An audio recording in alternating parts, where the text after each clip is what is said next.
aux patients pour les suivre à l'âge adulte et que ce système d'information puisse être au service des pédiatres et des médecins qui vont s'occuper du drépanocytaire à l'âge adulte.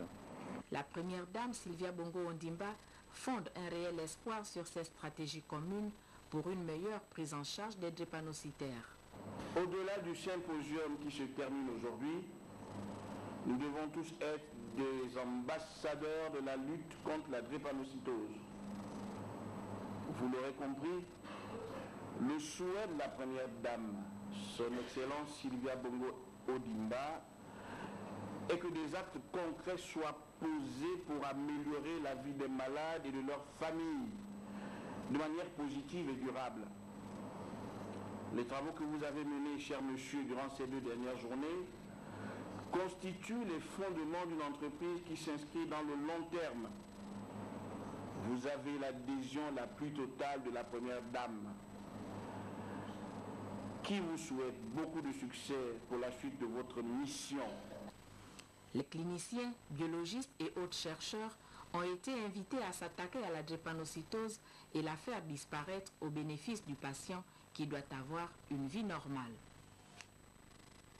Angélique Goma, la ministre du Travail, de l'Emploi et de la Prévoyance sociale, a récemment rencontré les partenaires sociaux et des jeunes associations à l'Office national de l'emploi. Objectif, poser les jalons de la 8e session du CTIAS. Paul Insiaki, Pierre Claver est là.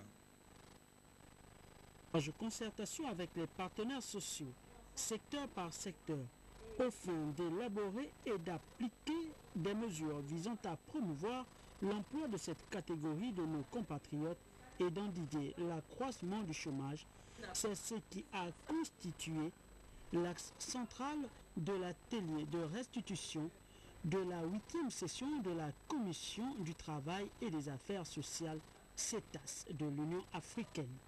Les jeunes au chômage représentent un lourd fardeau pour l'État, la société et plus directement pour leurs familles. Ils doivent plutôt devenir les architectes d'une amélioration de leurs conditions de vie. C'est pourquoi investir dans la jeunesse africaine est désormais une priorité absolue. Chers participants, pour notre pays, et bien que ne disposant pas de données actualisées de notre marché du travail, j'indiquais qu'une enquête nationale sur le chômage et l'emploi était en cours et que nous devons agir avec détermination et constance pour que les jeunes, représentant l'espoir de bâtir notre économie de demain, aient les capacités nécessaires et les moyens nécessaires d'aide à leur affirmation. L'émergence socio-économique de notre pays, qui doit être une réalité en ce qui concerne l'emploi des jeunes, en droite ligne des préoccupations du président de la République, est ici aujourd'hui fondamentale. Vous le savez, le syndicat de la première chaîne avait décidé d'entrer en grève ce lundi 30 mai 2011, mais tenu au devoir de couvrir, comme pour d'autres provinces, la tournée républicaine du président de la République, chef de l'État, Ali Bongo Ondimba, dans la province de Logoué-Lolo, le SPC vient de décider de repousser au 6 juin cette grève. Je vous propose d'écouter Sylvestre Mondouga, le président du SPC. Déclaration du syndicat de la première chaîne SPC. Réunis en assemblée générale extraordinaire ce lundi 30 mai 2011, les communicateurs de la première chaîne ont décidé de surseoir jusqu'au lundi 6 juin prochain leur décision de s'arrimer à la journée continue arrêtée lors de l'assemblée générale du 25 mai dernier. Ils entendent ainsi prouver, une fois encore, à l'exécutif qui refuse toujours de leur accorder des avantages inhérents au statut particulier du secteur communication, leur pondération, leur patriotisme en couvrant la tournée républicaine du chef de l'État dans la province de Logoué-Lolo. Toutefois, les communicateurs de la première chaîne attendent un signal fort du gouvernement en direction de la satisfaction de leurs revendications au risque de voir notre média national paralysé par un mouvement de grève. Ils exhortent le ministre de la Communication à user de tous les moyens susceptibles de donner un coup d'accélérateur au processus longtemps endormi afin que les communicateurs de la première chaîne accèdent enfin à un certain mieux-être. Fait à Libreville, le 30 mai 2011, le syndicat de la première chaîne.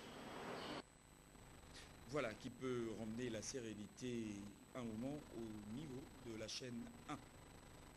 Mobilisés depuis mars 2011 pour identifier les pistes susceptibles d'impulser une véritable dynamique, les forces vives de la CB Bricolo viennent de rendre les conclusions de leurs travaux en assemblée générale en présence de nos reporters Victor Mounouga et Edgar Djebi Doukaga.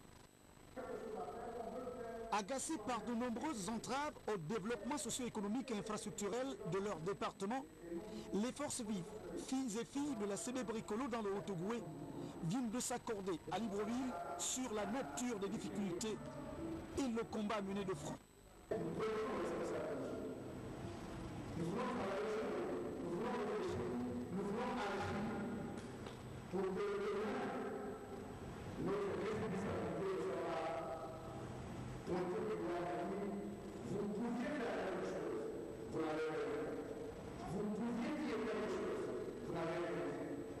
Le développement de la CB Bricolo à l'aube du nouveau cinquantenaire, le thème justifie l'urgence des actions à mener jusqu'ici, très vite, dans un élan de solidarité.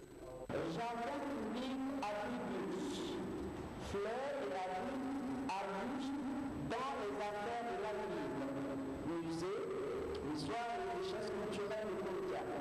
Et cyber avec Internet et restaurants, librairie et bibliothèque, des gymnases, des parcs nationaux et une agence de tourisme.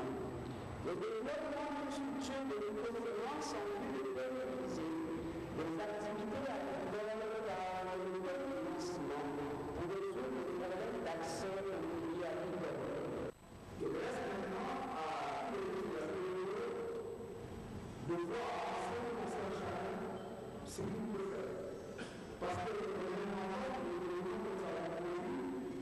c'est le développement de tous les gens. Parce que à ces objectifs doit s'ajouter le développement humain à travers la formation et la promotion de cadres.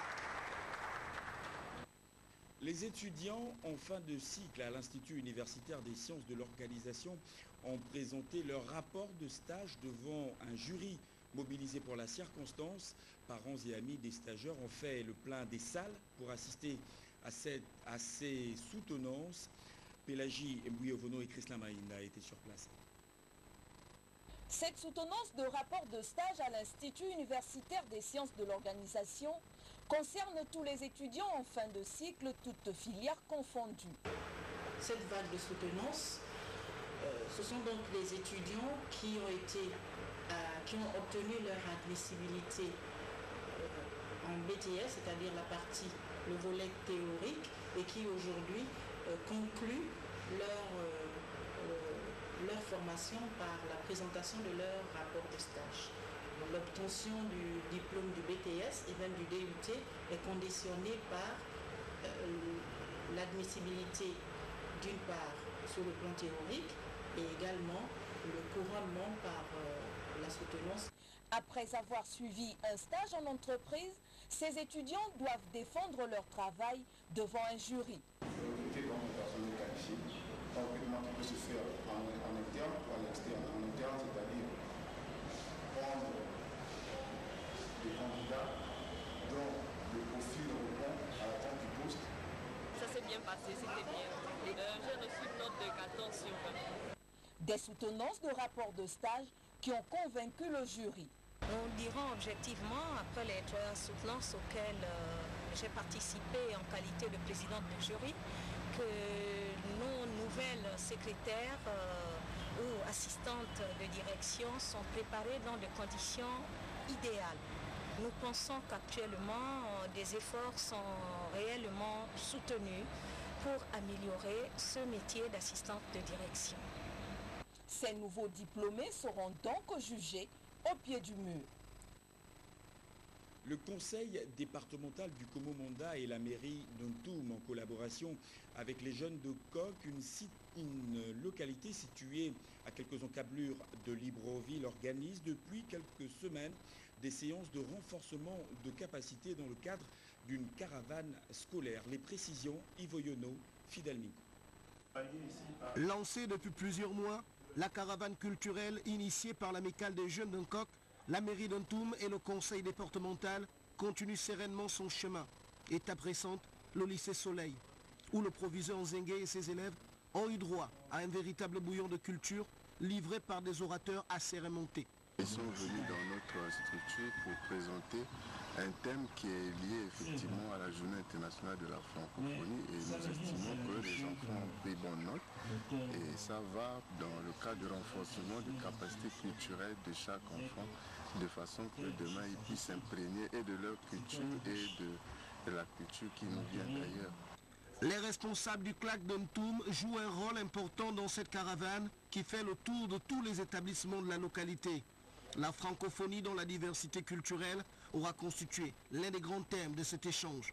Nous l'avons commencé avec le lycée Lubin Marcel Toumoubam, celui de rappeler ou du moins d'entretenir les élèves sur le fait de reconnaître que la francophonie est une bonne chose. Mais la francophonie ne favorise pas la perte de nos valeurs culturelles, la perte ou la dépravation de nos mœurs. C'est-à-dire la francophonie, c'est une bonne chose, mais il faut également perpétuer nos valeurs culturelles et nos mœurs. Et c'est cela le rôle que nous avons voulu jouer aujourd'hui, ce rôle de pédagogue au sein de cet établissement. J'ai dit aux enfants qu'il fallait faire extrêmement attention parce que c'est souvent des thèmes pareils qui reviennent de façon récurrente aux examens, donc il fallait qu'ils prennent des notes de façon à ce qu'ils posent également des questions pour qu'ils se préparent aux examens futurs. Placée sous le haut patronage du Premier ministre Paul Biya-Ogemba, cette caravane culturelle a le mérite de susciter un engouement important. Le Gabon, notre pays, à l'instar de la communauté internationale, célèbre demain la journée mondiale sans tabac. Pour en parler avec nous, un invité dans ce journal, le docteur Alphonse Louma. Docteur, bonsoir. Bonsoir, monsieur. Alors, il faut dire que vous êtes le président de l'association Agir pour le Gabon. Qu'avez-vous prévu pour cette journée? Mais écoutez, demain, ce que nous souhaiterions, c'est que le Gabon puisse interpeller tous les décideurs pour que nous puissions avoir une loi anti-tabac. Parce que, comme vous l'avez dit, la journée de demain sera mise sous le thème de la mise en œuvre de la Convention cadre de l'OMS anti-tabagisme. Et nous souhaiterons que, effectivement, les Gabonais puissent prendre conscience que notre pays, après avoir ratifié la Convention cadre, ne dispose pas à ce jour d'une loi anti-tabac. Alors, pouvez-vous nous donner peut-être quelques aperçus de cette Convention cadre? Oui, cette Convention cadre pose les bases de législation anti-tabac, notamment l'interdiction de la vente de cigarettes aux mineurs, l'interdiction de fumer dans les endroits publics, etc. En tout cas, la liste est longue des mesures coercitives pour empêcher le tabac de faire des ravages. Il faut noter que chaque année, à travers le monde entier, 6 millions de personnes meurent à cause de l'épidémie du tabagisme et 600 000 personnes meurent à cause du tabagisme passif. Et donc nous souhaiterions aussi que la Sosiga, qui est l'industrie de tabac au Gabon, puisse être délocalisée parce que cette industrie est installée en plein centre urbain, dans un quartier très populaire. Et donc nous souhaiterions que le gouvernement puisse prendre une mesure vraiment qui est urgente, à savoir que cette industrie soit délocalisée. Alors peut-être un appel aux populations pour une abstention demain? Ah oui, demain 31 mai, journée mondiale sans tabac, ça doit pouvoir être pour les fumeurs le commencement d'une vie sans tabac. Donc pour les gens qui fument et qui comprennent que la vie est précieuse et qu'il ne sert à rien de la brûler à cause d'un plaisir de quelques secondes. Donc les fumeurs doivent se prendre l'engagement, s'ils veulent bien, de commencer une vie sans tabac et que les gens qui ne fument pas puissent prendre l'engagement de ne jamais commencer à fumer. Docteur Louma, merci d'être passé sur ce plateau. C'est moi qui vous remercie. Merci beaucoup. Voilà qui vient mettre un terme à cette édition d'information. Vous le savez, l'actualité est marquée par le séjour du président de la République, chef de l'État Ali Bongo Ondimba à Koulamoutou dans la province de Logouelolo. Tout à l'heure, derrière le générique fin de ce journal, vous suivrez un plateau spécial animé par Yves Ghislain Mitumba et toute l'équipe de la RTG chaîne 1 et aussi les équipes de CanalSat mobilisées pour la circonstance. Moi je vous dis à demain lorsqu'il sera 20h pour un prochain regard de l'actualité.